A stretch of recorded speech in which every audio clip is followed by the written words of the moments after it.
প্রাচীন যুগে জ্ঞানব্রতীরা সরস্বতী নদীর তটে বসে জ্ঞান চর্চা করতেন।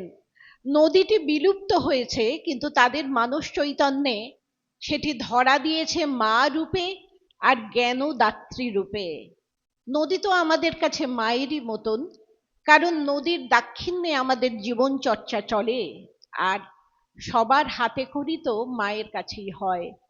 সেই হিসাবেও যদি ঠাকুর বলে থাকেন তাতে কোনো অসঙ্গতি নেই।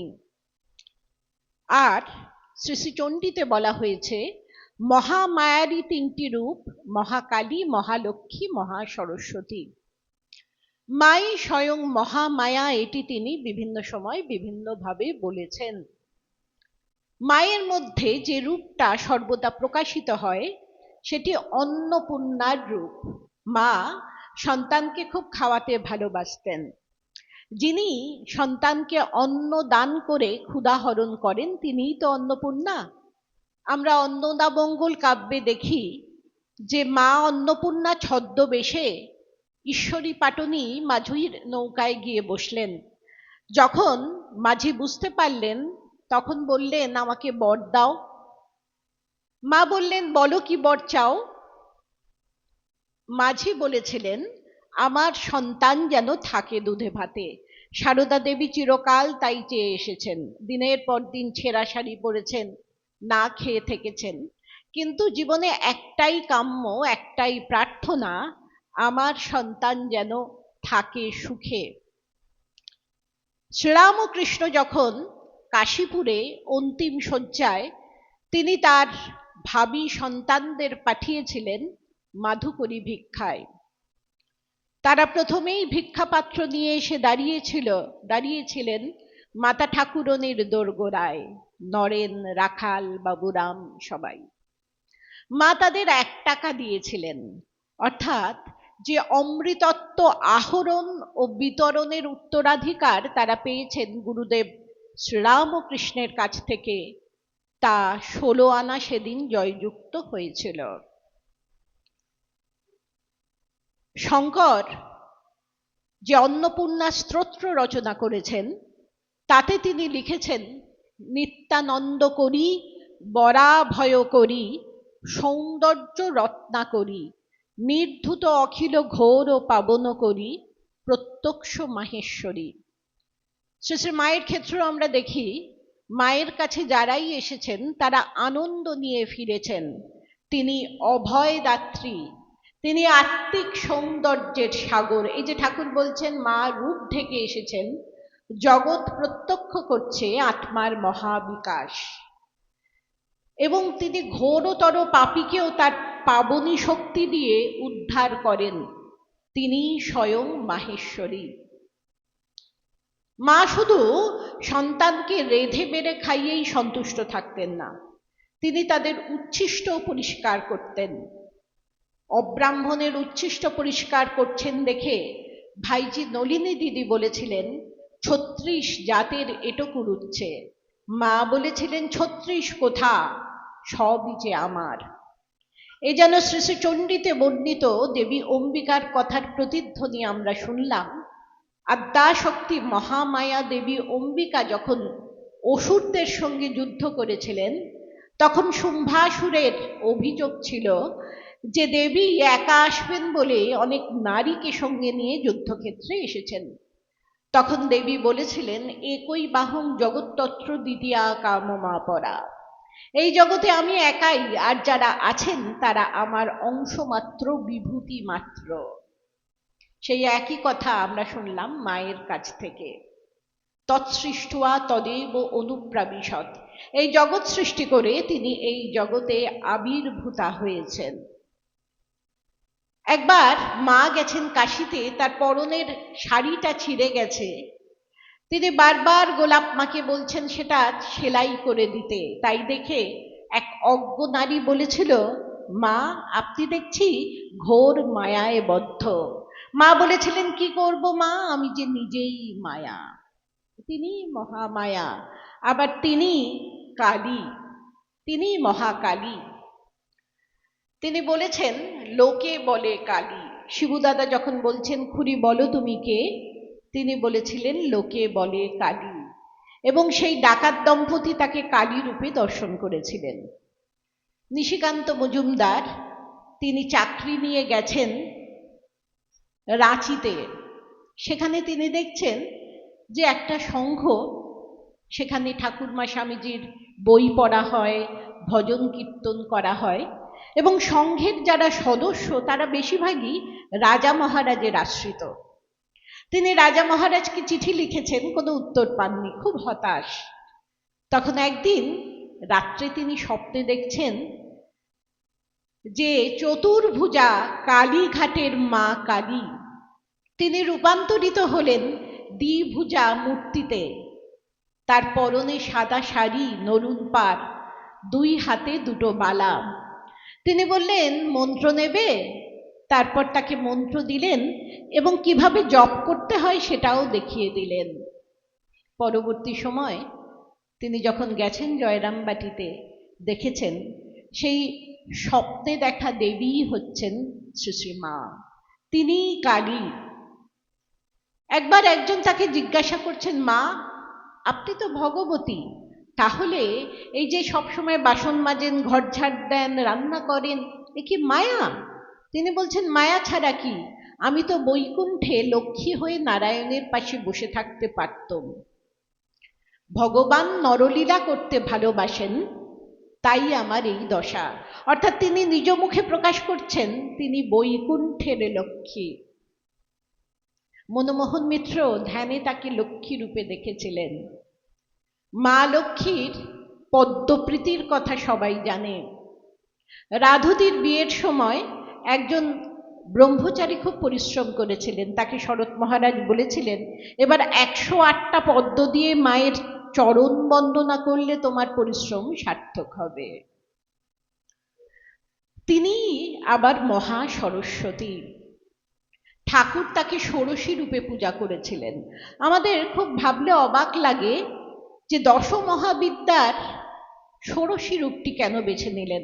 ঠাকুর তো ভবতারিণীর পূজক, ভবতারিণী মায়ের সাধক। কালী রূপটি না বেচে তিনি কেন ষোড়শী রূপে মাকে পূজা করলেন? ষোড়শী বা ত্রিপুর সুন্দরীর আরেকটি নাম শ্রীবিদ্যা, যিনি ব্রহ্মবিদ্যা স্বরূপিণী। ষোড়শীকে বলা হয় জ্ঞানদাত্রী, বলা হয় মেধা রূপে, বলা হয় ঈশ্বরী, বাগদেবী। তিনি হচ্ছেন বিদ্যার দেবতা। একবার সুরেন্দ্রনাথ সেন, তিনি তখন নেহাতি কিশোর, স্বামীজি বিদেশ থেকে ফিরেছেন, বারবার তাকে বলছেন যে আমাকে দীক্ষা দিন। স্বামীজি দীক্ষার আসনে বসেও তাকে বললেন আমি তোকে দীক্ষা দিতে পারবো না, যিনি তোর গুরু তিনি আমার থেকে অনেক অনেক বড়। তা সুরেন্দ্রনাথ সেন খুব হতাশ, কিন্তু তিনি স্বপ্নে দেখছেন যে তিনি ঠাকুরের কোলে বসে আছেন, আরেকজন দেবী মূর্তি বলছেন আমি সরস্বতী, আমি তোমাকে মন্ত্র দেব, বলে মন্ত্র দিলেন। সুরেন্দ্রনাথ যখন দেখে এসে বলছেন স্বামীজিকে যে আমি স্বপ্নে দেখেছি কিন্তু আমি স্বপ্নে বিশ্বাস করি না, তখন স্বামীজি বলেছিলেন এ প্রকৃত সত্য, স্বপ্নদাত্রী দেবীকেও একদিন দেখবি। তিনি বগলার অবতার, সরস্বতী কিনা বাইরেটা শান্ত কিন্তু ভিতরে সংহার মূর্তি। মা বলছেন যে একদিন একটা পাথর পড়েছিল গঙ্গার ঘাটে, সবাই সেটাতে পা ঘষে চলে যায়, শুধু জহুরি এসে চিনেছিলেন, বলেছিলেন এ তো সামান্য পাথর নয়, এ তো হীরা। স্বামীজি সেই জহুরি, যিনি মাকে ঠিক ঠিক চিনেছিলেন। এই যে বলছেন বগলার অবতার, মা একদিন বলছেন যে কামারপুকুরে হরিশ তাকে তাড়া করেছে, হরিশের মাথা খারাপ হয়ে গিয়েছিল, ঠাকুরের ভক্ত ছিল সে, মা দৌড়ে পাচ্ছেন না, তখন তার বুকে পা দিয়ে জিভ টেনে এমন একটা থাপ্পড় দিলেন যে হরিশ একেবারে বসে পড়ল। মা বলছেন আমি নিজ মূর্তি ধারণ করেছিলাম, সেটি মা বগলার মূর্তি। তিনি সরস্বতী, তিনি বগলা, তিনি কালী, তিনি লক্ষ্মী, তিনি সর্বদেব দেবী স্বরূপিণী। আমাদের আজকের আলোচনার বিষয় সারদা সরস্বতী। তিনি জ্ঞান দিতে এসেছেন। তার সেই বিচার বুদ্ধি, তার সেই বুদ্ধিমত্তা, সংবেদনশীল মন, এগুলির দিকে আমরা খুব সংক্ষেপে একটু দৃষ্টিপাত করার চেষ্টা করব। সেই সময় ইংরেজ আমল, লর্ড কারমাইকেল ছিলেন গভর্নর। তিনি একটা বক্তৃতায় বলেছিলেন যে রামকৃষ্ণ মিশন বিপ্লবীদের আশ্রয় দিচ্ছে। এর ফলে একটা ভীতির সঞ্চার হয়েছিল। অনেক ভক্ত বলেছিলেন যে যারা পুলিশের কুনজরে আছে তাদের বহিষ্কৃত করা হোক, না হলে সংঘ কিন্তু অস্তিত্ব সংকটে পড়বে। সে কথা যখন শারদানন্দ মহারাজ মাতা ঠাকুরণীকে বললেন, মা একেবারে প্রতিবাদের আগুনে যেন ঝলসে উঠলেন। বলছেন, সে কি কথা? সংঘ চলেছে শ্রীরাম ও কৃষ্ণের ইচ্ছায়, রাজরোষে কি সত্যভঙ্গ হবে? কখনো নয়। আমার ছেলেরা যারা ঠাকুরের নামে ঘর ছেড়েছে, সংঘে যোগদান করেছে, সন্ন্যাস নিয়েছে, তারা হয় সবাই থাকবে, না হলে কেউ থাকবে না, সবাই গাছতলায় গিয়ে থাকবে। ভাবুন, এটা কিন্তু আধ্যাত্মিক ঐশ্বর্য। শাস্ত্রে বলা হয়েছে ভগবান বা ভগবতীর 6টি ঐশ্বর্য থাকে, 6টি গুণ থাকে: ঐশ্বর্য, বীর্য, যশ, শ্রী, বৈরাগ্য আর জ্ঞান। আধ্যাত্মিক ঐশ্বর্য। ভাবুন তো, সাম্রাজ্যবাদের বিরুদ্ধে কথা বলছেন কে?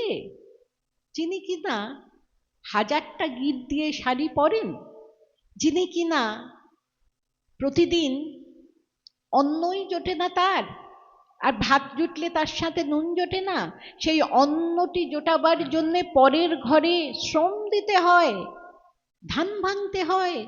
এইরকম একজন বিধবা রমণী, যার কোনো প্রথাগত শিক্ষা নেই, তিনি বলছেন এই কথা। তারপর শরৎ মহারাজকে তিনি বুঝিয়ে বলছেন, বাবা শরৎ, মনে হচ্ছে কোনো ভুল হচ্ছে। লাট সাহেবের সঙ্গে তুমি দেখা করে কথা বলো, তোমাদের কার্যপ্রণালী বোঝাও। মিস ম্যাকলাউড অ্যাপয়েন্টমেন্ট ফিক্স করে দিয়েছিলেন।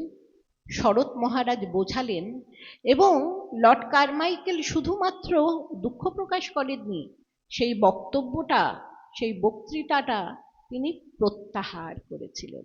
একেবারে জয় হলো সারদা সরস্বতীর। স্বামীজি যে নিষ্কাম কর্মের পত্তন করেছিলেন, তার ফলে চারিদিকে সেবাশ্রম গড়ে উঠেছিল। সাধুরা একেবারে রিলিফের কাজে ঝাঁপিয়ে পড়তেন, দুর্ভিক্ষ, মহামারী, বন্যায়। কিন্তু স্বামীজির গুরু ভাইরাই ভুল বুঝলেন। তাদের মনে হতো এটা বোধহয় ঠাকুরের ভাব বিরোধী।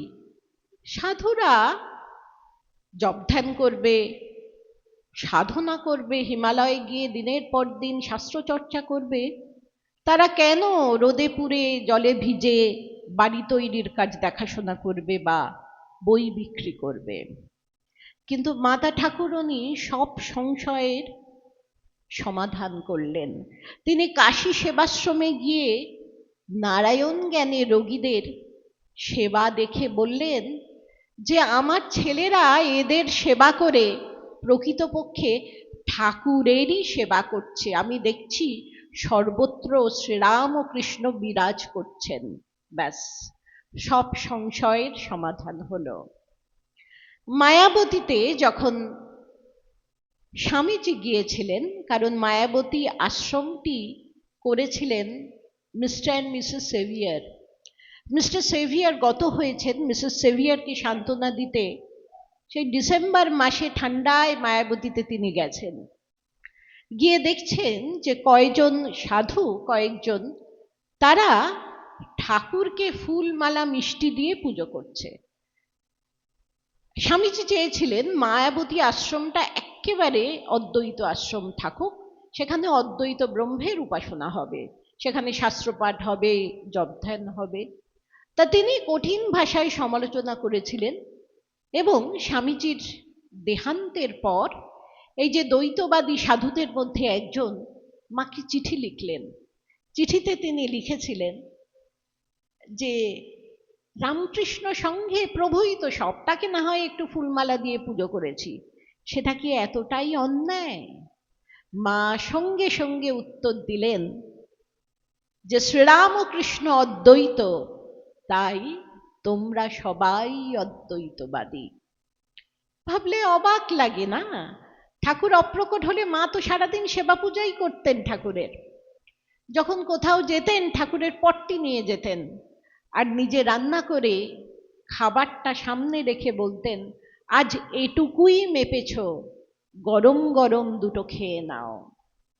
স্বর্গের দেবতাকে কিভাবে মনের মানুষ করতে হয় এবং আপামর দরিদ্র জনসাধারণকে কিভাবে দেবতা জ্ঞানে সেবা করতে হয়, নিজের জীবন চর্চায় সেটি দেখিয়েছেন সারদা দেবী। শ্রীরামকৃষ্ণের অবতার তত্ত্বের তিনি তত্ত্বস্বরূপিণী। একজন তাকে জিজ্ঞাসা করছেন যে মা, সাধন পথে যে এগোচ্ছি সেটা বুঝবো কি করে? তিনি বলছেন, যখন দেখবে তোমার মধ্যে যিনি আছেন, আমার মধ্যে তিনি আছেন, দুলেবাক্তি ডোমের মধ্যে তিনিই আছেন, তখন বুঝবে সাধন পথে এগোচ্ছ। এটা অদ্বৈত বেদান্তের চরম তত্ত্ব। সবার মধ্যে তিনি সেই ব্রহ্মকে দর্শন করছেন, শ্রীরামকৃষ্ণকে দর্শন করছেন। এটিকে বলা হয় সমদর্শিত্ব। সমদর্শিত্ব না থাকলে অদোষ দর্শিতা হয় না। মাঝে জীবনের শেষে বলে গেছেন, যদি শান্তি চাও মা, কারো দোষ দেখো না, দোষ দেখবে নিজের। সকলকে আপনার করে নিতে শেখো, কেউ পর নয় মা, জগৎ তোমার। আমরা দোষ দেখি কারণ আপনাদের প্রত্যেকের মধ্যে আমি শ্রীরামকৃষ্ণ বা ব্রহ্মকে দেখতে পাচ্ছি না। আমি যদি দেখতে পেতাম, আমার কাছে আপনারা সবাই এক হতেন, ফলে দোষ দেখার কোনো ব্যাপারই থাকতো না। আমরা যখন বিয়ে বাড়ি যাই, হয়তো খুব সাজগোজ করেছি, যাদের চুল আমার মতো ছোট নয়, কিছুটা বড়, তারা বেশ খোপা টোপা করে ফুল টুল দেন। এত সুন্দর দেখতে লাগছে আমাকে যে আমি বারবার আয়নার সামনে গিয়ে দেখছি, ভালোবেসে ফেলেছি সেই প্রতিবিম্বকে। এটি কিন্তু আমার প্রতিবিম্ব, যেটি আমি আয়নায় দেখছি, এটি কিন্তু আমি নই। কিন্তু এই প্রতিবিম্বকে আমরা ভালোবাসতে পারি, কিন্তু আমি রামের মা হয়ে পাশের বাড়ির শ্যামকে ভালোবাসতে পারি না। সবার মধ্যে সেই তো একই ব্রহ্ম, সবাই তো চৈতন্যের অংশ, কিন্তু আমি জানি আমি রামের মা, আমি শ্যামের মা নই। তাই আমাদের অদোষদর্শিতা কখনোই আসবে না যতক্ষণ না সমদর্শিত্ব আসে। শ্রী শ্রী মা তাই একেবারে আলটিমেটাম দিয়ে দিলেন, সাধন পথে অগ্রসর হচ্ছ কিনা বুঝবে যখন তুমি দেখবে তোমার মধ্যে যিনি আছেন, আমার মধ্যে তিনি আছেন, দুলেবাক্তি ডোমের মধ্যে তিনিই আছেন। ঠাকুর এবং মা দক্ষিণেশ্বরে 50 হাতের ব্যবধানে থাকতেন, কিন্তু অনেক সময় তাদের দেখাই হতো না। একটা সময় মা ঠাকুরকে আপনার করে পেতেন যখন তিনি তার খাবারের থালাটা নিয়ে যেতেন। অনেক কথা বলতেন, গল্প করতেন, যাতে ঠাকুরের মনটা একটু নিচে নামিয়ে রাখা যায়, তিনি সমাধিস্থ না হয়ে পড়েন, একটু খেতে পারেন। কিন্তু সেই খাবারের থালাটা যখন একটি মেয়ে চেয়ে নিয়েছিল, মা দিয়ে দিয়েছিলেন। ঠাকুর খেতেই পারলেন না, সবার ছোঁয়া খাবার তিনি খেতে পারতেন না। মা অনুনয় বিনয় করছেন যে আজ তুমি খেয়ে নাও। তখন ঠাকুর বলেছিলেন যে বলো তাহলে এইরকম আর করবে না।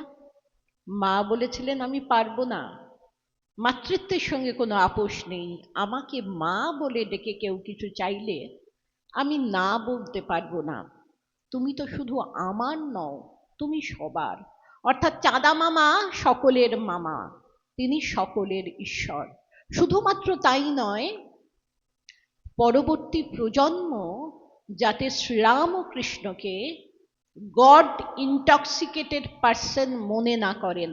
এটি ক্রিস্টোফার ইশারহুডের কথা। আপনারা নিশ্চয়ই ক্রিস্টোফার ইশারহুডের নাম শুনেছেন।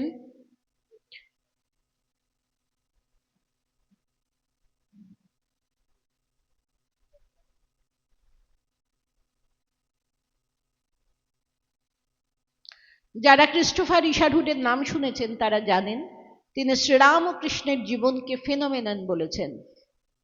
তিনি একজন মনস্বিনী মানুষ এবং প্রচুর গবেষণা করেছেন। দ্য গড ইনটক্সিকেটেড পার্সন মানে যিনি ভগবত প্রেমে মত্ত ব্যক্তি। ভবিষ্যৎ প্রজন্ম যাতে মনে না করেন যে শ্রীরামকৃষ্ণ শুধুমাত্র ভগবত প্রেমে মত্ত ব্যক্তি, মা প্রথমবার সেই দিকে অঙ্গুলি নির্দেশ করলেন। শ্রীরামকৃষ্ণের যে আবির্ভাবের কারণ, তিনি এসেছেন এবং জীবের দুঃখে কাতর হয়ে এসেছেন এবং শতেক যাতনা সহ্য করেছেন। একদিন গিরিশ ঘোষ বলছেন, আমি দেখছি ঠাকুর কাঁদছেন। বলছেন, নিতাই আমার ঘরে ঘরে গিয়ে প্রেম বিলিয়েছে, কিন্তু তার এমন শরীরের অবস্থা যে তিনি গাড়ি ছাড়া চলতে পারেন না। বলছেন তিনি জল সাগু খেয়েও মানুষের উপকার করবেন। যারা কথামৃত পড়েন বা পড়েছেন জানেন, কথামৃতের প্রতি পাতায় লেখা আছে ঠাকুর কত জায়গায় যাচ্ছেন, কখনো বলরাম বসুর বাড়ি, কখনো গিরিশ ঘোষের বাড়ি, কখনো রামদত্তের বাড়ি, এবং ঠাকুরকে কেন্দ্র করে প্রতি রবিবার যেন ছোটখাটো একটা ভক্ত সম্মেলন লেগে থাকতো। ঠাকুর যেতেন, ভক্তরা আনন্দ করে প্রসাদ পেলে তিনি খুব খুশি হতেন। ঠাকুরের অমৃতময় বাণী তারা শুনতেন। ঠাকুর কীর্তনানন্দে মত্ত হতেন, আবার সমাধিস্থ হতেন। সেই রূপ দেখে ভক্তরা একেবারে চক্ষু সার্থক করতেন। তাহলে কেন শ্রীরামকৃষ্ণ কাঁদছেন? জীবের দুঃখে কাতর হয়ে পরব্রহ্ম এসেছেন। তাই স্বামী বিবেকানন্দকে চলমান করে তিনি তার প্রেমকে বহমান করেছিলেন সারা পৃথিবীতে। কি সেই প্রেম? শিবজ্ঞানে জীবসেবা। সুতরাং মা একেবারে বুঝিয়ে দিচ্ছেন ঠাকুরের আবির্ভাবের কি কারণ। শ্রীরামকৃষ্ণ যত মত তত পথ এই তত্ত্বে প্রাণ সঞ্চার করেছিলেন, তাই তাকে বলা হয় সমন্বয়ের অবতার। মা কি বলছেন? আমার তো মনে হয় না তিনি মতলব করে সমন্বয় প্রচার করেছেন, তিনি ত্যাগের ভাব দেখিয়েছেন। ঠাকুর যদি ত্যাগের বাদশা হন, মা নিশ্চয়ই ত্যাগীশ্বরী। সেই দারিদ্রের সময় লক্ষ্মীনারায়ণ মারোহারি 10,000 টাকা দিতে গিয়েছিল, এখন 10 কোটি টাকারও বেশি। ঠাকুর রিফিউজ করলেন, মাকে বললেন তুমি কি বলো? মা বললেন আমি নিলে তোমার নেওয়া হবে, তোমার সেবাতে, ভক্ত সেবাতে খরচ হবে। লোকে ত্যাগের জন্যে তোমায় কত মান্যি করে। ঠাকুর অপ্রকট হলে মা গেছেন সাউথ ইন্ডিয়ায়, রামেশ্বরে। রামেশ্বর মন্দিরটি ছিল ভাস্কর সেতুপতির অধীনে। ভাস্কর সেতুপতি ছিলেন স্বামীজির শিষ্য, তাই গুরুর গুরু মহাগুরু এসেছেন সারদা দেবী। তার জন্যে তিনি কর্মচারীদের বলেছিলেন যে রত্ন ভাণ্ডার খুলে দাও, আর মা যদি কিছু চান সঙ্গে সঙ্গে তাকে দিতে। মার কি চাইবেন? প্রত্যাশাহীনতা আর নির্বাসনার শিক্ষাই তো তিনি দিতে এসেছেন। প্রতি মুহূর্তে বিশ্ববাসীরাই তো তার কাছে কিছু না কিছু চেয়ে চলেছে। মা বলেছিলেন তার কোনো কিছুর প্রয়োজন নেই। সর্বসময় তিনি থেকেছেন অবিচল। ওই যে ঠাকুর বলেছেন যে পাকাল মাছের মতো থাকতে হবে, পাকে থাকবে কিন্তু গায়ে পাক লাগবে না। সেটি কি? অনাসক্তি কাকে বলে মা জীবন দিয়ে দেখিয়েছেন। একবার স্বামীজি বেদান্ত বিচারের প্রাবল্যে বলছেন, মা আমার সবকিছু উড়ে যাচ্ছে, যা দেখি তাই উড়ে যায়। মা হেসে বলছেন, দেখো বাবা, যেন আমাকে উড়িয়ে দিও না। স্বামীজি বলছেন, তোমাকে উড়িয়ে দিলে আমি দাঁড়াবো কোথায়? যে জ্ঞানে গুরুপাদপদ্ম উড়িয়ে দেয় সে তো জ্ঞান নয়, অজ্ঞান। মাতা ঠাকুরানীকে বলছেন গুরুপাদপদ্ম, কারণ তিনি ঠাকুর এবং মায়ের মধ্যে কখনো অভেদ জ্ঞান করতেন না। তাই তিনি বলতেন, দাস তোমা দোহাকার, সশক্তিক নমি তব পদে। নমস্কার।